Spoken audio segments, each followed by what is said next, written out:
Sephiroth, one of video games' most famous villains. He's up there with Ganon, Dr. Eggman, and even Bowser. You could show any individual part of him, and people would still be able to recognize him. His hair, his sword, even his music is iconic. But there's one thing about him that people don't really mention that much.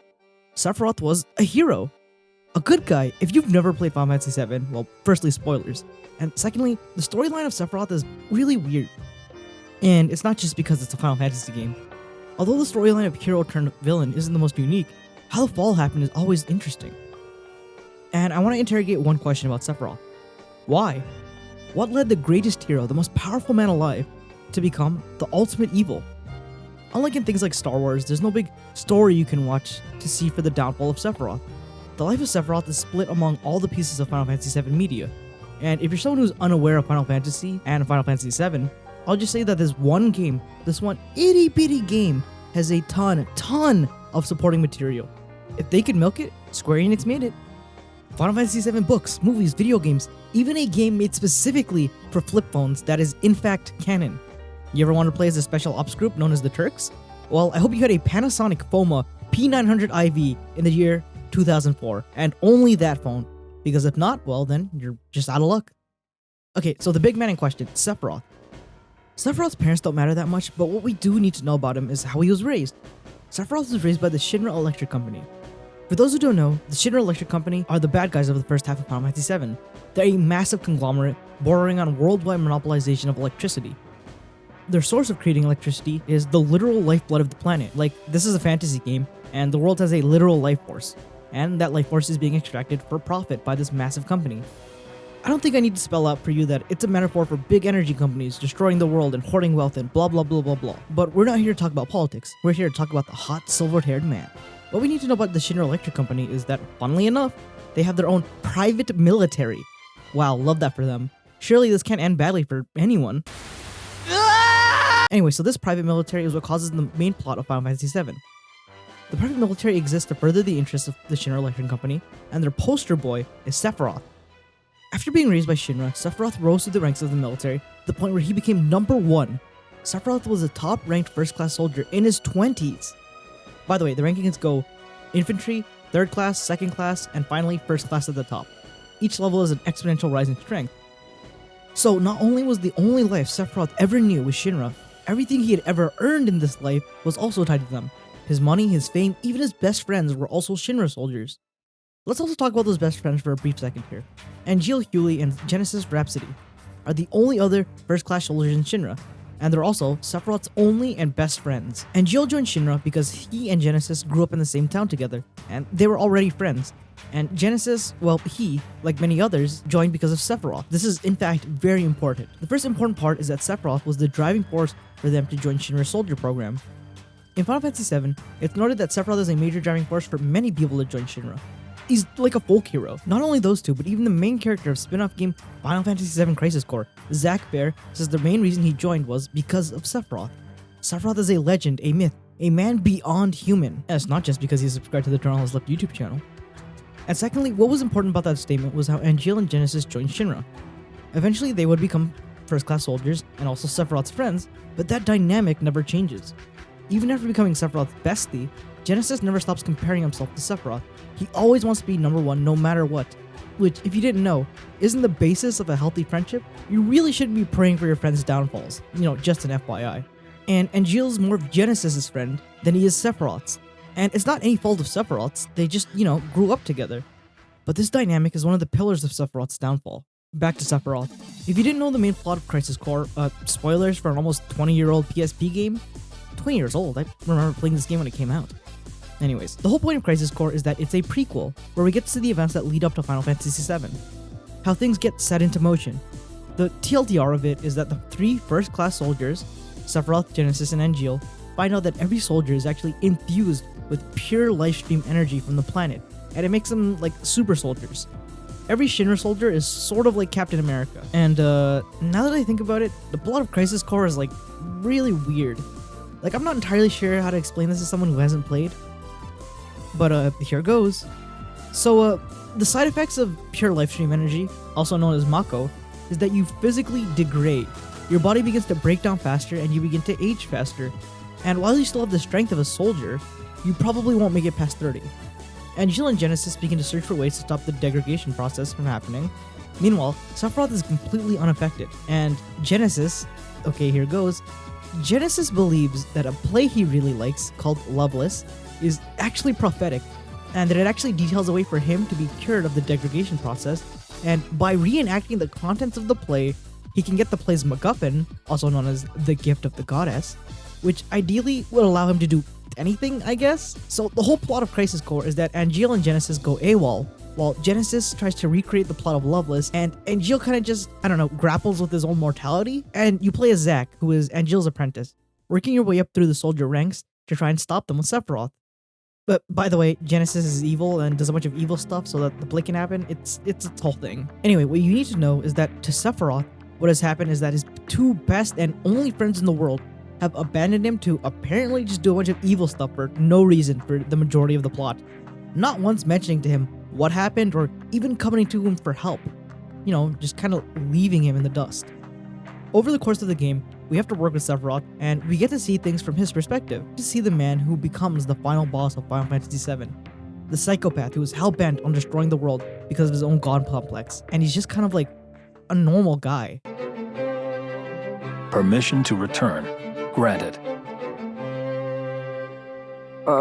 Yeah. Take care. One of the first things we learn about Sephiroth is that, while he is kind of arrogant, he also doesn't really care about the things that normal people really do. Sephiroth doesn't really care about like money and fame. It's kind of something that just happened to him. He's really strong, and guess what? People really like hot, strong, rich men. It's often a point of contention with him and Genesis, because, you know, Genesis wants it. He wants the fame. He wants to be seen as the hero. And this isn't even like subtext. This is something he says constantly. I'll take Sephiroth alone. Genesis? The world needs a new hero. He wants to be Sephiroth. He wants everything that he has, and Sephiroth tells him that he can just take it all. Because honestly, Sephiroth doesn't care at all about any of it. It's literally the biggest packwatch you've ever seen. But anyways, at the very least, the fame and the fortune matter less to Sephiroth than his friendship with Genesis and Angel. He would gladly give it up for them. So what does Sephiroth care about then? Over the course of the game, he also begins to care about Zack, but not nearly in the same way that he does about Genesis and Angel. We can see how much he cares about them when Zack is forced to be assigned to the Genesis and Angel mission, and Sephiroth absolutely refuses it. Sephiroth literally can't bring himself to take down his friends, and so it's up to Zack to do it. Shinra wants to take them down, not just because they're evil, but because they're, well, first-class soldiers. They hold a bunch of sensitive information about Shinra, so it's easier to just eliminate them. This is a constant theme throughout the game. Constantly, Zack is forced to take on Genesis and Angel stuff because Sephiroth just can't. And I don't blame him. They're literally his only two friends in the whole world. When Zack gets assigned to the mission, Sephiroth literally apologizes to him. And when Sephiroth finally does join on the mission, because, you know, he can't just keep putting it off, he tries his best to do the mission while sparing his friends, regardless of his orders. There's still time. You and I will find them before they do. And what? Fail to eliminate them. For real? Yes, for real. Sephiroth really and truly does his best to save his friends. And when he can't, he just lets them go. He tries every option available to him, except for just straight up mutiny against Shinra. Before the final mission that Sephiroth goes berserk, you know, the one that makes Final Fantasy VII happen, he tells Zack that he's probably gonna quit Shinra. It's the only life he's ever known after being born and raised in Shinra, becoming their hero, devoting his life to them, only to have to slay his best friends with them. It's enough. Sephiroth has had enough. There's a few moments throughout the game where we get to see Sephiroth's humanity. Whether it's him apologizing or bringing a bunch of soldiers who grew up in Nibelheim for this mission in Nibelheim to tell them to go visit their families. Or even the time Genesis needs a blood transfusion and Sephiroth offers to use his blood, but he's told no. So he kind of just thinks to himself, you know, why isn't he good enough? Why couldn't it have been him? You aren't viable. Why couldn't I be the donor? Sephiroth, like a lot of people, cares only for the people closest to him. But it's really the only thing that he cares about. The only problem is that, like I said before, the anatomy of the friendship is a bit weird.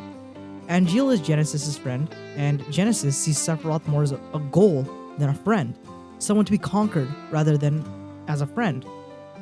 In one of their final meetings, Sephiroth straight up asks Genesis Why did he do it? Why he's been behind all of the events of Crisis Core, and Genesis tells him that no matter what he does, Sephiroth will always be the hero. Just once he wants to be the hero. And Sephiroth tells him, and I quote, "How petty." After all, your glory should have been mine. How petty. I love this line because it perfectly illustrates the relationship between these three characters. To Sephiroth, Genesis has thrown away their entire friendship to become what he sees Sephiroth as, a hero. Everything they've been through together, literally brothers in arms, all those years, all that time, all thrown away to just be seen like Sephiroth is. He wants the admiration, the love. He wants to be a hero. And to Sephiroth, a man who could not care less about being a hero, or fame, or fortune, it's petty. It's a petty reason to throw away everything they've had together. And Angeal? Well, Angeal was Genesis' friend. What this was that yes, they were Sephiroth's friends. Angeal, yes. Genesis, it's debatable. That's all they were, just friends. But to Sephiroth, these were his best friends, his only friends. Sephiroth keeps trying to keep himself from hurting them. He just wants them to be happy. But Genesis would slay Sephiroth without a second thought if it meant achieving his dream. And Angeal is kind of, dealing with his own stuff. The game kind of just says that these guys are like super besties, but the only time we ever see them together is when they're just like physically fighting, which, isn't something that most friend groups really do. To Sephiroth, the man who grew up a soldier, this is life. This is just how friends are. Who cares if all they really do is fight? Fighting to bond is still bonding. Nothing wrong with bonding with your best friends. But to the other guys, they grew up living normal lives. Fighting is work for a soldier to do. Sephiroth is a friend, for sure. He's a work friend. Sephiroth loved them more than they loved him, and that's gotta hurt. To Sephiroth, they're everything. But, well, to them, Sephiroth, well, he's just not. Near the end of the game, after Sephiroth tells the soldiers of Nibelheim to go visit their families, Zack asks Sephiroth an important question. This is the home of those soldiers, where they grew up, and he asks Sephiroth what his childhood was like. And Sephiroth begins to describe his childhood and then stops. He asks himself why he's even talking about this, and then continues on with his duties. I have no hometown. I wouldn't know. What about family? My mother's name is Genova. She died shortly after I was born. My father...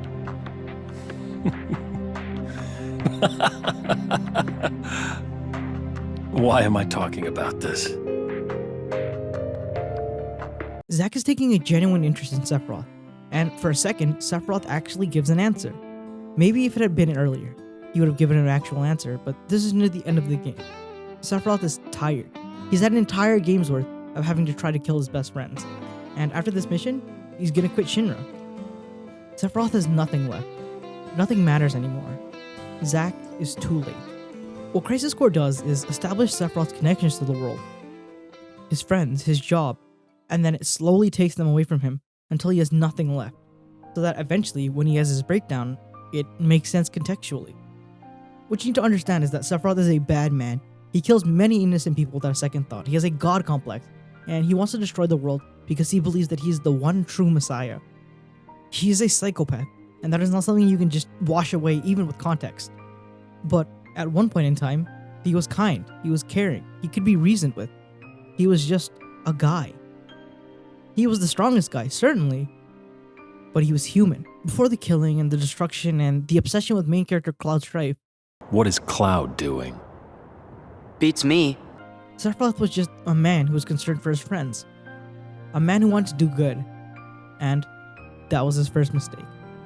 The only thing that Sephiroth did do that wasn't a mistake was subscribe to the John Les Left YouTube channel. You thought I wasn't gonna do it, did you? Well, you thought wrong. Subscribe if you like content like this, and I'll see you next video.